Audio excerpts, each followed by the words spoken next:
എല്ലാവർക്കും എൻ്റെ സ്നേഹം നിറഞ്ഞ നമസ്കാരം.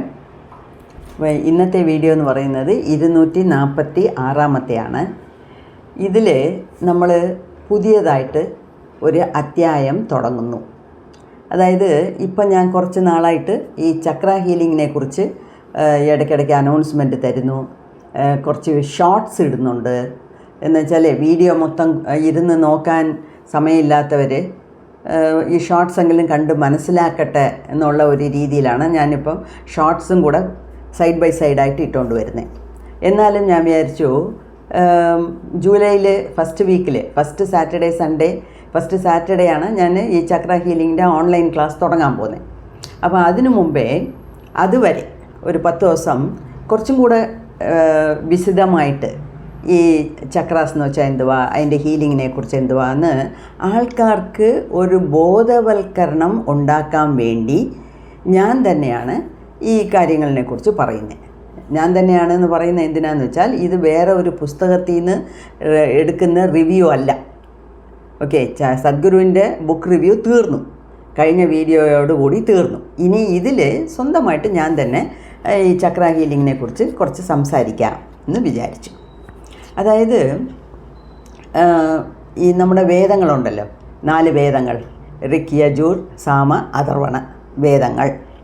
ഇത് വേദങ്ങളൊക്കെ ഒരു 5000 വർഷത്തിന് മുമ്പേ ഉള്ളതാണ്. 5000 വർഷം പഴക്കമുള്ള മാനുസ്ക്രിപ്റ്റ്സാണ്, എഴുതി വെച്ച കാര്യങ്ങളാണ്. അതിൽ തന്നെ ഈ ചക്രാസിനെ കുറിച്ച് പറയുന്നുണ്ട്. ഈ ചക്രാസ് നമ്മുടെ ദേഹത്തിനെ എങ്ങനെ ബാധിക്കും, നമ്മുടെ ജീവിതത്തിനെ എങ്ങനെ ബാധിക്കും, ആ ചക്രാസിൻ്റെ ഗുണങ്ങളൊക്കെ എന്തുവാ, ആ ചക്രാസിന് അസുഖം വന്നാൽ അതിനെ എങ്ങനെ ഗുണപ്പെടുത്തണം, എല്ലാം അപ്പോഴേ പറഞ്ഞു വച്ചിട്ടുണ്ട്. അപ്പം ഇതൊക്കെ നമുക്ക് പുതിയതാണ്, നമ്മൾ ഇതുവരെ കേട്ടിട്ടില്ല, കണ്ടിട്ടില്ല, വായിച്ചിട്ടില്ല. അതുകൊണ്ട് ഇത് നമുക്ക് പുതിയതായിട്ടിരിക്കാം. പക്ഷേ ഈ കോൺസെപ്റ്റ് ഉണ്ടല്ലോ, ഇതിൻ്റെ അറിവ് പുതിയതൊന്നുമല്ല, പണ്ടേ കാലത്തെ ആൾക്കാർക്ക് അറിയാം. ഇപ്പം ബൈബിളിൽ നോക്കിയാൽ ജീസസ് എത്രയോ പേരെ തൊട്ട് ഗുണപ്പെടുത്തിയിട്ടുണ്ട്. ഇവിടെ ഒരു കാര്യം മനസ്സിലാക്കണം, ഈ ചികിത്സയ്ക്കും ഗുണപ്പെടുത്തുന്നതിനും വ്യത്യാസമുണ്ട്. ഈ ചികിത്സ എന്ന് പറയുന്നത് എന്തുവാ, ട്രീറ്റ്മെൻറ്റ് അല്ലയോ. അതായത് ഒരു ഡോക്ടറെ അടുത്ത് പോകുന്നു, ഡോക്ടറെ എനിക്ക് വയറ്റ് വേദന, അപ്പോൾ ഡോക്ടർ ഏതെങ്കിലും ഗ്യാസ് ആയിരിക്കും എന്ന് പറഞ്ഞ് ഒരു ഗ്യാസിൻ്റെ ഗുളിക എഴുതി തരും, അല്ലെങ്കിൽ ഒരു സിറപ്പ് എഴുതി തരും. 4 ദിവസം കുടിച്ചിട്ട് വാ, എങ്ങനെ ഉണ്ടെന്ന് നോക്ക് എന്നൊക്കെ പറയും. അത് ട്രീറ്റ്മെൻറ്റ്. നമുക്ക് ദേഹത്തിലുള്ള ഒരു അസുഖത്തിനെ ഡോക്ടർ ട്രീറ്റ് ചെയ്യുന്നു, ചികിത്സിക്കുന്നു, മലയാളത്തിൽ പറഞ്ഞാൽ അങ്ങനെ. പക്ഷേ ഹീലിംഗ് എന്ന് പറഞ്ഞാൽ ഇതിൽ മരുന്നൊന്നുമില്ല. അപ്പോൾ അതിൻ്റെ ഹീലിങ്ങിനെ മലയാളത്തിൽ പറയുവാണെങ്കിൽ അതിനെ ഗുണപ്പെടുത്തുക, അതിനെ സുഖപ്പെടുത്തുക. എന്തോ ഒരു അസുഖം അതിനകത്തുണ്ട്, ഒരു ചുറ്റിക്കളി ഉണ്ട് അതിനകത്ത്, നമ്മുടെ ചക്രാസിൽ. അതിനെ മാറ്റിയാൽ മതി, അതിനെ ഗുണപ്പെടുത്തിയാൽ മതി, എല്ലാം നേരെയാകും. അതുകൊണ്ടാണ് ചക്രാസിനെ ട്രീറ്റ്മെൻറ്റ് എന്നല്ല പറയുന്നത്, ചക്ര ഹീലിംഗ് എന്നാണ് പറയുന്നത്. പിന്നെ നിങ്ങൾക്ക് ഇപ്പം നല്ല ഒരു അറിവ് കിട്ടിയിട്ടുണ്ട്. എൻ്റെ വീഡിയോസ് നിങ്ങൾ സ്ഥിരം കണ്ടുകൊണ്ടിരുന്നെങ്കിലേ അതിന് നല്ല ഒരു ഗ്രാഹ്യം നിങ്ങൾക്ക് കിട്ടിയിരിക്കണം എന്നാണ് എൻ്റെ വെപ്പ്. അതായത് പഞ്ചകോശാസ് എന്ന് വെച്ചാൽ എന്തുവാ, 5 കോശങ്ങൾ, അന്നമയകോശം, മനോമയകോശം, പ്രാണമയകോശം, വിജ്ഞാനമയകോശം, ആനന്ദമയകോശം. 5 കോശങ്ങൾ എന്ന് വെച്ചാൽ എന്തുവാ, ഓറ എന്ന് വെച്ചാൽ എന്തുവാ, ചക്രാസ് എന്ന് വെച്ചാൽ എന്തുവാ, നാഡികൾ എന്ന് വെച്ചാൽ എന്തുവാ, നരമ്പുകൾ എന്ന് വെച്ചാൽ എന്തുവാ, ഇതെല്ലാം ഞാൻ വളരെ ക്ലിയർ കട്ടായിട്ട് 100% ക്ലാരിറ്റിയോട് ഞാൻ സംസാരിച്ചിട്ടുണ്ട്. ഓക്കെ, ഇപ്പോഴും അതിൻ്റെ തുടർച്ചയായിട്ടാണ് കുറച്ചും കൂടെ എക്സ്ട്രാ ഇൻഫർമേഷൻ നിങ്ങൾക്ക് തരാമെന്ന് വിചാരിക്കുന്നു. അപ്പം ചക്രാസ് എന്ന് വെച്ചാൽ, ചക്ര എന്ന് പറയുന്നത് സാൻസ്ക്രിറ്റ് വാക്കാണ്. അതിൻ്റെ അർത്ഥം ചക്രം എന്ന് പറഞ്ഞാൽ വീൽ എന്നൊക്കെ, അതൊക്കെ നിങ്ങൾക്ക് നേരത്തെ ഞാൻ പറഞ്ഞു തന്നിട്ടുണ്ട്. ഇപ്പം അത് എന്തുകൊണ്ടാണ് അതിന് ചക്ര എന്ന് സാൻസ്ക്രിറ്റിൽ പേരിടാൻ തന്നെ കാരണം എന്ന് വെച്ചാൽ, അത് ഒരു വീലിൻ്റെ കൂട്ട് ഇങ്ങനെ കറങ്ങിക്കൊണ്ടിരിക്കുന്നതുകൊണ്ടാണ് അതിന് ചക്ര എന്ന് അക്കാലത്തെ അതിന് പേരിട്ടത്. പിന്നെ സത്യത്തിലും പറഞ്ഞാൽ ഈ ചക്ര എന്ന് പറഞ്ഞാൽ എന്തുവാ, അവിടെ കുറച്ച് കൂടുതൽ എനർജി ഉണ്ട്. ഒരു സ്ഥലത്ത് കൂടുതൽ എനർജി ഉണ്ട്, ആ സ്ഥലത്തിനെയാണ് ചക്ര എന്ന് പറയുന്നത്. Okay, A concentration of energy point, അതാണ് അതിൻ്റെ ഡെഫിനിഷൻ. ഓക്കെ, ചക്ര. ഇപ്പം ഈ ചക്രാസിന് അതിനെക്കുറിച്ചും നിങ്ങൾക്ക് നേരത്തെ ഞാൻ പറഞ്ഞിട്ടുണ്ട്. അതായത് ശരിക്കും പറഞ്ഞാൽ 114 ചക്രാസ് ഉണ്ട്. അതിൽ 2 ദേഹത്തിൻ്റെ വെളിയിലാണ്. അപ്പം 114 2 ദേഹത്തിൻ്റെ പുറത്താണ്.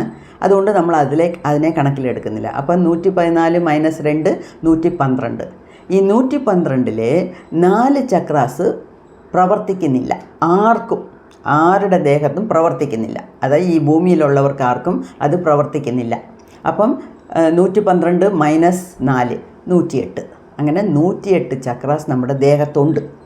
പക്ഷേ നമ്മുടെ സിദ്ധர்களுം ജ്ഞാനികളും ഋഷികളും മുനികളും ഒക്കെ ഈ 118ഉം 108നെയും നിങ്ങൾ കണക്കിലെടുക്കണ്ട. 7 പ്രാധാന്യമുള്ളതാണ്, അതിനെ മാത്രം നമ്മൾ കണക്കിലെടുത്താൽ മതി എന്ന് പറഞ്ഞ് തന്നിട്ടുണ്ട്. ആ 7 എന്തുവാ? ഈ സുഷുമ്നാ നാഡിയിൽ പുറത്തിരിക്കുന്ന അതിൻ്റെ മീതെയായിട്ട് വരുന്ന എനർജി സെൻറ്റേഴ്സ്. എനർജി സെൻറ്റർ എന്ന് വെച്ചാൽ എന്തുവാ? ആ സെൻറ്ററിനകത്ത് പോകുമ്പം അവിടെ എന്തോ ഉണ്ട്? എനർജിയേ ഉള്ളൂ. ഓക്കെ, അതാണ് എനർജി സെൻറ്റേഴ്സ്. അതൊക്കെയാണ് ഈ 7 ചക്രാസിൻ്റെ പേരും നിങ്ങൾക്കറിയാം. അപ്പം തിരിച്ച് ഞാനത് പറയേണ്ട കാര്യമില്ല. ഓക്കെ, ഇതിൽ പുതിയതായിട്ട് നമുക്ക് അറിയേണ്ടത് ഓരോ ചക്രയും അതിൻ്റെ അടുത്തുള്ള അവയവങ്ങളെ കൺകാണിച്ചുകൊണ്ടിരിക്കും, ഒബ്സർവ് ചെയ്തുകൊണ്ടിരിക്കും. അതിൻ്റെ പ്രവർത്തനത്തിന് ഈ ചക്രാസ് എനർജി നൽകും. എന്താ വെച്ചാൽ ചക്രാസ് എല്ലാം എനർജി സെൻറ്ററാണ്. അപ്പം ചക്രാസിൻ്റെ അടുത്ത് പോയാൽ എന്തോ ഉണ്ട്? അതിന് തരാൻ എനർജിയേ ഉള്ളൂ.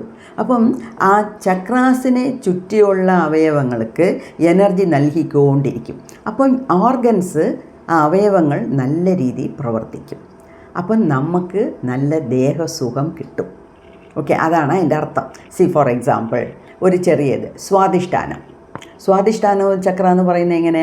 അതായത് നമ്മുടെ ബൊക്കിളിൻ്റെ 4 വിരലിൻ്റെ താഴെയാണ്.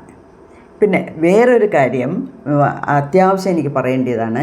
ഈ ചക്ര എവിടെ എന്ന് നമ്മൾ തേടേണ്ട കാര്യമില്ല.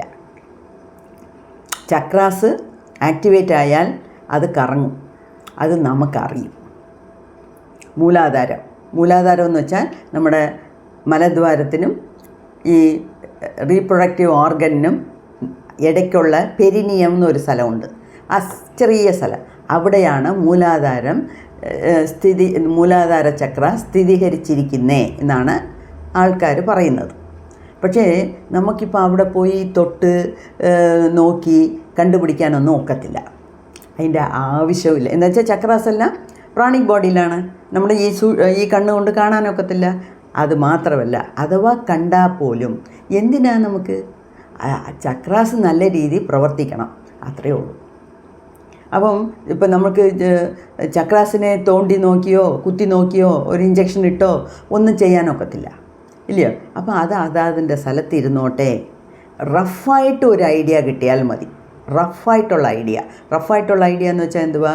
മൂലാധാരം എന്ന് പറയുന്നത് ആസനവായുടെ തൊട്ടടുത്ത്, സ്വാധിഷ്ഠാനം എന്ന് പറയുന്നത് നമ്മളുടെ ബൊക്കിളിൻ്റെ 4 വിരൽ ഇങ്ങനെ വെച്ച് അതിൻ്റെ താഴെ, ഇപ്പോൾ ബൊക്കിൾ ഇവിടെ ഉണ്ടെന്ന് വെച്ചാൽ അതിൻ്റെ താഴെ സംവേർ ഹിയർ, കറക്റ്റാக പിൻ പോയിൻ്റ് ചെയ്ത് പറയേണ്ട കാര്യമില്ല. അതിൻ്റെ അടിയിൽ ഇവിടെ ഉണ്ട്, അതാണ് സ്വാധിഷ്ഠാന ചക്രം. അപ്പോൾ അടി വയറ്റിൽ സ്വാധിഷ്ഠാന ഉള്ളപ്പം അത് ഏതേത് അവയവങ്ങളെ നോക്കിക്കോളും? Reproductive organs. അതായത് പെണ്ണുങ്ങൾക്കാണെങ്കിൽ ഓവറി, ആണുങ്ങൾക്കാണെങ്കിൽ ടെസ്റ്റിസ്. എന്നുവെച്ചാൽ ഓവറിയാണ് മുട്ടകളെ ഉണ്ടാക്കുന്നത്, ടെസ്റ്റിസിലാണ് ബിന്ദുക്കൾ ഉണ്ടാക്കുന്നത്, ഇല്ലയോ? അപ്പം ഈ ഭാഗമെല്ലാം അടിയിലാണ് ഇരിക്കുന്നത്. അപ്പോൾ ആ ഓവറിയെ, ടെസ്റ്റിസിനെ, അത് സംബന്ധിച്ചുള്ള, ഇപ്പോൾ പെണ്ണുങ്ങൾക്കാണെങ്കിൽ ഫെലോപ്പിയൻ ട്യൂബ്, യൂട്രസ്, ഈ ഭാഗത്തൊക്കെയാണ് ഈ സ്വാധിഷ്ഠാന ചക്രയുടെ ആധിക്യം എന്ന് വെച്ചാൽ കൺട്രോൾ ഉള്ളത്. അതുകൊണ്ടാണ് സ്വാധിഷ്ഠാന ചക്രത്തിനെ കുറിച്ച് ഞാൻ പറയുമ്പം സെക്ഷുവാലിറ്റി വളരെ ഇമ്പോർട്ടൻ്റ് ആണ് എന്ന് പറയുന്നതിൻ്റെ അർത്ഥം. ഇപ്പം ഈ സ്വാധിഷ്ഠാന ചക്ര നല്ലപോലെ പ്രവർത്തിച്ചില്ലെങ്കിൽ ഓവറി വീക്കാകുന്നതെന്ന് വെച്ചാൽ അതിന് മുട്ട ഉണ്ടാവത്തില്ല. അപ്പോൾ മുട്ട ഉണ്ടായില്ലെങ്കിൽ എന്തുവാ ആ പെണ്ണിന് കൊച്ചുങ്ങളുണ്ടാവത്തില്ല. ആണുങ്ങൾക്കാണെങ്കിൽ ബിന്ദു ഉണ്ടാവത്തില്ല, സ്പേംസ് ഉണ്ടാവത്തില്ല. സ്പേംസ് ഉണ്ടായില്ലെങ്കിൽ ആണത്വം തന്നെ അങ്ങ് പോകും, ഇമ്പോർട്ടൻസി എന്ന് പറയും. മനസ്സിലായോ? സോ ഇങ്ങനെയൊക്കെയാണ് അതാത് ചക്ര അതാതിൻ്റെ ഏരിയയിലുള്ള അവയവങ്ങളെ കാത്തു സൂക്ഷിച്ച് അതിന് എനർജി കൊടുത്ത് ദാ നീ അപ്പടി നല്ല വർക്ക് ചെയ് എന്ന് പറഞ്ഞുകൊണ്ടിരിക്കുന്നത്.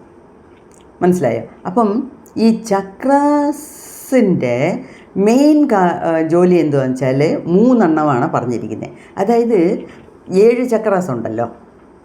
7 എന്ന് വെച്ചാൽ ഈ സഹസ്രാരത്തിനെ വിടണം, ആജ്ഞായും വിടണം. എന്നുവെച്ചാൽ അത് രണ്ടും ഹയർ ലെവലാണ്. നമുക്കത് വേണ്ട. ഇപ്പം ഈ 5 എണ്ണം എടുത്തോണം. മൂലാധാരം, സ്വാധിഷ്ഠാനം, മണിപൂരകം, അനാഹതം, വിശുദ്ധി. ഈ 5 എണ്ണത്തിനാണ് പഞ്ചഭൂതങ്ങളോട് കണക്ഷൻ ഉള്ളത്. ഓക്കെ, ആ കാര്യങ്ങളൊക്കെ ഞാൻ നേരത്തെ പറഞ്ഞിട്ടുണ്ട്. അല്ലെങ്കിൽ നിങ്ങൾക്ക് ഇപ്പം ഡൗട്ട് വന്നാൽ അതിനെ പോയി നോക്കാം. ആ വീഡിയോസ് എല്ലാം എടുത്ത് നോക്കണം. എന്നുവെച്ചാൽ പറഞ്ഞതേ തിരിച്ച് പറഞ്ഞാൽ പുതിയ കാര്യങ്ങൾ പറയാൻ നമുക്ക് സമയമെടുക്കും. അതുകൊണ്ടാണ്. അപ്പം ഈ 5 ചക്രാസും അടുത്തടുത്തുള്ള അവയവങ്ങളെയെല്ലാം നോക്കുന്നുണ്ട്. അപ്പം ഇത് ഒട്ടുമൊത്തം ഒരു കോർഡിനേഷൻ വേണം. അതിൻ്റെ ജോലിയാണ് ഈ ചക്രാസ് എല്ലാം ചെയ്യുന്നത്. ചക്രാസ് എന്തോ ചെയ്യുന്നത്? Balance among the organs. അപ്പം ദേഹത്തുള്ള എല്ലാ അവയവങ്ങളെയും ഒരു ബാലൻസ്ഡായിട്ട് കൊണ്ടുപോകാനാണ് ഈ ചക്രാസ് ശ്രമിക്കുന്നത്. നമ്പർ 1. നമ്പർ 2, ഈ പ്രതിരോധ ശക്തി ഉണ്ടല്ലോ, അതായത് റെസിസ്റ്റൻസ്. അതായത് അസുഖം വരാതെ നമുക്ക് നമ്മളെ ദേഹത്തിനെ കാത്തു സൂക്ഷിക്കാനുള്ള ഒരു ശക്തി, റെസിസ്റ്റൻസ്, ഇമ്മ്യൂണിറ്റി, പ്രതിരോധ ശക്തി, അതിനെ കൂട്ടുന്നത് ഈ ചക്രാസാണ്. ഓക്കെ, അതുമാത്രമല്ല ഈ ചക്രാസ് നമ്മുടെ ഫീലിങ്സിനെയും ഒരുപാട് കൺട്രോൾ ചെയ്യുന്നുണ്ട്. Emotions, feelings. അപ്പം ഇപ്പം അവയവങ്ങളൊക്കെ നന്നായിട്ട് പ്രവർത്തിക്കുന്നു, നമ്മുടെ ഇമോഷൻസ് എല്ലാം ബാലൻസ്ഡ് ആണ്, എല്ലാ ഓർഗൻസും ബാലൻസ്ഡ് ആണ്. അപ്പോൾ എന്തുവാ? മനുഷ്യൻ തന്നെ ബാലൻസ്ഡ് ആണ്. മനുഷ്യൻ ദേഹവും മനസ്സും എല്ലാം ഇമോഷൻസൊക്കെ ബാലൻസ്ഡ് ആയിട്ടുണ്ടെങ്കിൽ പിന്നെ എന്തോ കുഴപ്പം? അവന് രാജാവാണ്, അവൻ തന്നെയാണ് രാജ. അങ്ങനെ വേണം നമ്മൾ ജീവിക്കാൻ. ഓക്കെ, അപ്പം ഇതിൽ ഈ ചക്രാസിൽ ബ്ലോക്കുകളുണ്ടെങ്കിൽ അല്ലെങ്കിൽ അലൈൻമെൻറ്റിൽ ശരിയില്ലാതിരുന്നാൽ, ഈ ചക്രാസ് എതിലായിരിക്കുന്നത്? സുഷുമ്നയുടെ മേളിലാണ് ഇരിക്കുന്നത്. അപ്പോൾ സുഷുമ്നയിൽ കൂടെ എന്തോ ഓടുന്നു? എനർജി ഓടുന്നു, ശക്തി ഓടുന്നു, പ്രാണശക്തിയാണ് ഓടുന്നത്. അപ്പം ഇപ്പം സുഷുമ്ന വഴി പോകുമ്പം ഇവിടെ ഒരു ചക്ര ഉണ്ടെങ്കിൽ അതിനെ തുളച്ചാണ്ടാണ് മേളിൽ കയറുന്നത്. അടുത്ത ഒരു ചക്രനെ തുളച്ചുകൊണ്ടാണ് മേളിൽ കയറുന്നത്. അപ്പം ചക്ര വഴിയാണ് ഈ പ്രാണശക്തി ഓടുന്നത്. അപ്പോൾ ഈ എനർജി ഓട്ടത്തിൽ എന്തെങ്കിലും തടസ്സം വന്നാൽ, അതായത് ചക്രാസിൽ അഴുക്കുണ്ട്, നെഗറ്റീവ് കർമ്മ ഉണ്ട്, ബ്ലോക്കുണ്ട് എന്ന് പറഞ്ഞാൽ ഈ വെള്ളം ഓടുന്നത് തടസ്സപ്പെടുന്ന പോലെ ഈ എനർജി ഓട്ടത്തിന് തടസ്സമുണ്ടാകും. അതാണ് ഇംബാലൻസ് എന്ന് പറയുന്നത്. അല്ലെങ്കിൽ ചിലപ്പോൾ ഈ ചക്രാസെ ലൊക്കേഷൻ ചിലപ്പോൾ അങ്ങോട്ടും ഇങ്ങോട്ടും മാറിയിരിക്കും, ചിലപ്പം വീക്കായിരിക്കും. ആ ചക്രാസിലെ എനർജി ഇല്ല, പിന്നെ ആ ചക്ര എങ്ങനെ മറ്റേ ഓർഗൻസിനെ നോക്കും? മനസ്സിലായോ? അപ്പം അങ്ങനെ ചക്രാസിൽ വരുന്ന കുഴപ്പങ്ങളെല്ലാം ഏതിൽ വന്ന് ചേരും? അതായത് നമ്മൾ എനർജി ഫ്ലോ താറുമാറായിട്ട് പോകും. ഈ എനർജി ഫ്ലോ താറുമാറായിട്ട് പോകുമ്പം അതാണ് അസുഖമായിട്ട് വരുന്നത്. അസുഖമായിട്ട് വരുന്നതെന്ന് വെച്ചാൽ എന്തുവാണോ? ഫസ്റ്റ് അത് അഫക്റ്റ് ചെയ്യുന്നത് നമ്മുടെ ഓറയിനെയാണ്, പ്രാണിക് ബോഡി. എന്താ വെച്ചാൽ അത് പ്രാണിക് ബോഡിയുടെ പാർട്ടാണ്. അപ്പം പ്രാണിക് ബോഡിയെ അഫക്റ്റ് ചെയ്യും, ബാധിക്കും. പ്രാണിക് ബോഡി ബാധിച്ചാൽ മനോമയ കോശം ബാധിക്കും, നമ്മുടെ മനസ്സ് ബാധിക്കും. മനസ്സും മനോമയ കോശവും പ്രാണമയ കോശവും ബാധിച്ചാൽ അത് അടുത്തതായിട്ട് അന്നമയ കോശത്തിൽ വന്ന് കൈവയ്ക്കും. മനസ്സിലാകുന്നുണ്ടോ? അപ്പം ഈ 3 കോശങ്ങളും ഒന്നോടൊന്ന് പിന്നിപ്പിണഞ്ഞാണ് കിടക്കുന്നത്. ഓക്കെ, നമുക്ക് കാണാൻ പറ്റുന്നത് ഇതേ ഉള്ളൂ എന്നുള്ളതുകൊണ്ട് ബാക്കിയെല്ലാം ഇല്ല എന്ന് പറയാനൊക്കത്തില്ല. അപ്പം ഈ ദേഹത്തിന് ചിലർക്ക് സംശയം വരും, ദേഹത്തിൻ്റെ വെളിയിലാണോ ദേഹത്തിൻ്റെ അകത്താണോ എന്നുവെച്ചാൽ ഈ ഇൻ്റർനെറ്റിൽ നിങ്ങൾ പോയി നോക്കിയാൽ അറിയാം. ചില പടങ്ങളിൽ നടുക്ക് അന്നമയ കോശം, അതിൻ്റെ പുറമേ ഒവ്വൊരു കോശങ്ങളായിട്ട് ഇട്ടിരിക്കും. ചിലരുണ്ടല്ലോ വെളിയിൽ വലുതായിട്ടുള്ളത് അന്നമയ കോശം, അതിനകത്ത് മറ്റേ 4 കോശങ്ങൾ. ഇപ്പോൾ ഇതിൽ ഇങ്ങനത്തെ സംശയങ്ങളൊന്നും നമുക്ക് വേണ്ട. എന്തായാലും നമ്മളുടെ കണ്ണിൽ കാണാൻ പോകുന്നില്ല. അതുമാത്രമല്ല, ഇനിയൊരു പോയിൻറ്റും കൂടെ മനസ്സിലാക്കണം. ഈ മനോമയ കോശവും പ്രാണമയ കോശവും നമ്മുടെ ദേഹത്തിനകത്തും പുറത്തും വ്യാപിച്ചിട്ടുണ്ട്. അത് നേരത്തെ പല വീഡിയോസിൽ ഞാൻ പറഞ്ഞിട്ടുണ്ട്. അപ്പം ഇത് ഫസ്റ്റ് ലെയർ ഇതാണോ സെക്കൻഡ് ലെയർ ഇതാണോ, അത് ചിലർക്ക് അതിൽ സംശയം വരും. എന്താണ്, ചില ബുക്കുകളിൽ physical body okay, first layer, second layer മനോമയ കോശം, തേർഡ് ലെയർ പ്രാണമയ കോശം.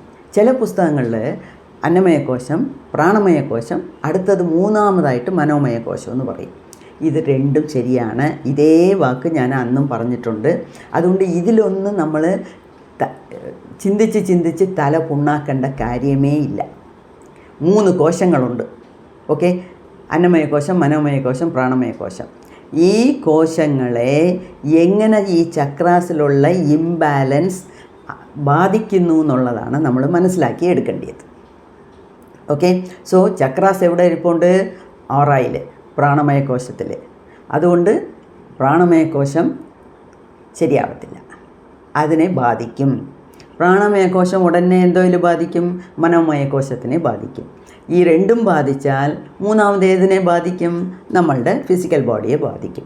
ബാധിക്കുന്നു എന്ന് വെച്ചാൽ എന്തുവാ? ഓരോ ലെയറും ബാധിക്കുമ്പോൾ എന്താകും? ആദ്യം ആ ചക്രാസിൻ്റെ അടുത്തുള്ള അവയവങ്ങൾ പ്രവർത്തിക്കാതെ വരും. ഇപ്പം ഫോർ എക്സാമ്പിൾ, ഒരു ചെറിയ ഒരു പെൺകുട്ടിക്ക് കല്യാണം ആവുന്നു. കല്യാണമായി അടുത്ത മാസമേ വിശേഷമുണ്ടോ എന്ന് ചോദിക്കുന്ന ആൾക്കാർ നമ്മുടെ ഇടയിൽ ഒരുപാടുണ്ട്. അങ്ങനെ ഒന്നും ചെയ്യാൻ പാടില്ല. ഓക്കെ, അത് കളയണം. അത് വേറെ ഒരു ആസ്പെക്റ്റ്. 6 മാസം, 1 വർഷം വീട്ടിലുള്ളവരെല്ലാം ഇങ്ങനെ കാത്തിരിക്കും. ഒരു കുഞ്ഞ് കാല് കാണാനുള്ള സമയം അടുത്തോ ഒന്ന്, അത് സ്വാഭാവികമാണ്. പക്ഷേ ഈ കാലത്തെ പെൺപിള്ളേർക്കൊക്കെ എന്തുവാ? ജോലി വേണം, കാശ് ഉണ്ടാക്കണം, ജോളിയായിട്ടിരിക്കണം, വേൾഡ് ടൂർ അടിക്കണം. അല്ലാതെ കൊച്ചുങ്ങളെ പറഞ്ഞെന്നുള്ള ഒരു ഉത്തരവാദിത്വം കുറഞ്ഞു വരുന്ന സമയമാണ്. എന്നാലും 1 വർഷം നമ്മൾ മിണ്ടാതിരിക്കും. 2 വർഷമൊക്കെ ആകുമ്പം എല്ലാവരും ചോദിച്ചു തുടങ്ങും. അപ്പം ആ പെൺകൊച്ചിന് സ്വാധിഷ്ഠാന ചക്ര ശരിയില്ലെങ്കിൽ ചിലപ്പം ഓവറിയുടെ പ്രവർത്തനം ശരിയില്ലായിരിക്കും. ചിലപ്പോൾ അതിൻ്റെ മുട്ട ഉണ്ടാകാനുള്ള സാധ്യത കുറവായിരിക്കും. അപ്പം ആളുകളിങ്ങനെ ചോദിച്ചു തുടങ്ങിയാൽ അവളുടെ ഇമോഷൻസിനെ ബാധിക്കും. ഇമോഷൻസിനെ ബാധിക്കും എന്ന് വെച്ചാൽ എന്തുവാ? അയ്യോ, ഇനി ഞാൻ എൻ്റെ റിലേറ്റീവ്സിൻ്റെ വീട്ടിൽ ആരുടെ പോകത്തില്ല, എവിടെ പോയാലും ഇതേ ചോദ്യം, എനിക്കിനി ഇവർക്കൊന്നും ബദൽ പറഞ്ഞുകൊണ്ടിരിക്കാൻ ഒക്കത്തില്ല, ഞാൻ ആരെയും കാണത്തില്ല. ഇമോഷനിൽ അഫക്റ്റായോ? അടിപെട്ടോ? അടുത്തത് വീട്ടിലും ചോദിക്കും. അപ്പോഴത്തേക്ക് അവൾ ഉൾവാങ്ങും. ആരുടെ കൂടെയും ആരെയും കാണാൻ ഇഷ്ടമല്ല, സംസാരിക്കാൻ ഇഷ്ടമല്ല, ആര് വേണമെങ്കിൽ ഇതേ ചോദിക്കുന്നു. അപ്പോൾ അവൾക്ക് തന്നെ എനിക്ക് ഒരു കൊച്ചിനെ പറയാനുള്ള യോഗ്യത ഇല്ലയോ? ഞാൻ ഒരു പെണ്ണല്ലയോ? എന്തുവാ ഇങ്ങനെ ആയിപ്പോയത്? എനിക്ക് എല്ലാവർക്കും എന്നെക്കാട്ടിലും വയസ്സ് കുറഞ്ഞ പെണ്ണൊക്കെ ഇതാ ഇന്നലെ കല്യാണം കഴിഞ്ഞു, 10 മാസത്തിലൊരു കൊച്ചിനെ കയ്യിൽ എടുത്തുകൊണ്ട് നടക്കുന്നു, എനിക്കില്ലല്ലോ അങ്ങനെ എന്ന് പറയുമ്പം അവൾക്ക് തന്നെ അതാണ് മനോമയ കോശത്തിലുള്ള പ്രയാസങ്ങൾ, ഇമോഷണൽ ഫീലിങ്സ്. അത് എതിനെ ബാധിക്കും? വീണ്ടും ദേഹത്തിനെ ബാധിക്കും. അപ്പോൾ ഇതെല്ലാം ഇൻ്റർ കണക്റ്റഡാണ്, ഒന്നോടൊന്ന് കണക്ഷൻ ഉള്ളതാണ്. അതുകൊണ്ടാണ് നമ്മൾ ഈ ചക്ര ഹീലിംഗ് ചെയ്ത് നേരെയാക്കിയാലേ ഈ നമുക്ക് ദേഹത്തിലുള്ള മനസ്സിലുള്ള ബാധകളെല്ലാം മാറ്റിയെടുക്കാൻ ഒക്കത്തുള്ളൂ. അസുഖങ്ങൾ, ദേഹത്തിലും അസുഖങ്ങളുണ്ട്, മനസ്സിലും അസുഖമുണ്ട്. അസുഖം എന്ന് വെച്ചാൽ നെഗറ്റീവ് ഫീലിങ്സ്, നെഗറ്റീവ് ഇമോഷൻസ് ഇഷ്ടം പോലെ ഉണ്ട്. അപ്പോൾ അതൊക്കെ മാറ്റിയെടുത്താലേ നമ്മൾ ഒരു മനുഷ്യനായിട്ട് ജീവിക്കാനൊക്കത്തുള്ളൂ. ഓക്കെ, അതാണ് ഈ ചക്രായൻ്റെ ഒരു പ്രാധാന്യം. അപ്പം കുറച്ചും കൂടെ വ്യക്തതയോട് മനസ്സിലാക്കി കാണുമെന്ന്. അതുമാത്രമല്ല, വേറെ ഒരു കാര്യമുണ്ട്. ഈ ചക്രാസിൽ ഇംബാലൻസ് വരുന്നത് അതിന് പല പല കാരണങ്ങളുണ്ട്. ആ കാരണങ്ങളൊക്കെ നമുക്ക് പിന്നെ നോക്കാം. പല കാരണങ്ങളുണ്ട്. ഓക്കെ, അതെല്ലാം കുറച്ചും കൂടെ വിശദമായിട്ട് നമ്മൾ പറയാം. പിന്നെ വേറൊരു കാര്യം, എങ്ങനെ ഈ പ്രാണിക് ബോഡിയും മെൻ്റൽ ബോഡിയും നമ്മുടെ ഫിസിക്കൽ ബോഡിയെ അഫക്റ്റ് ചെയ്യുന്നു എന്നുള്ളതിന് വേറെയും ഒരു 3 വീഡിയോസ് ഞാൻ ഇട്ടിട്ടുണ്ട്. ഹീൽ യുവർ ബോഡി എന്ന് പറഞ്ഞ് ഒരു ഡോക്ടർ എഴുതിയ ബുക്കിൻ്റെ റിവ്യൂ ഞാൻ ചെയ്തു. അതും ഏകദേശം ഈ ജൂണിലാണ് ചെയ്തത്. മെയ് എൻഡിലോ ജൂണിലോ കണ്ട് ചെയ്തു. അത് ഹീൽ യുവർ ബോഡി എന്നുള്ള പ്ലേലിസ്റ്റിലുണ്ട് 3 വീഡിയോസ്. അതും കൂടെ പോയി നോക്കണം. ഓക്കെ, ബാക്കി ഡീറ്റെയിൽസ് എല്ലാം ക്രമേണ നമ്മൾ എല്ലാ വീഡിയോസും വഴി ഞാൻ പറയാം. എനിക്കറിയാവുന്നത് ഞാൻ പറഞ്ഞുതരാം. അത് കേട്ട് മനസ്സിലാക്കി അതിനേറ്റ പോലെ നടക്കുക. ഓക്കെ, ശരി, താങ്ക് യു.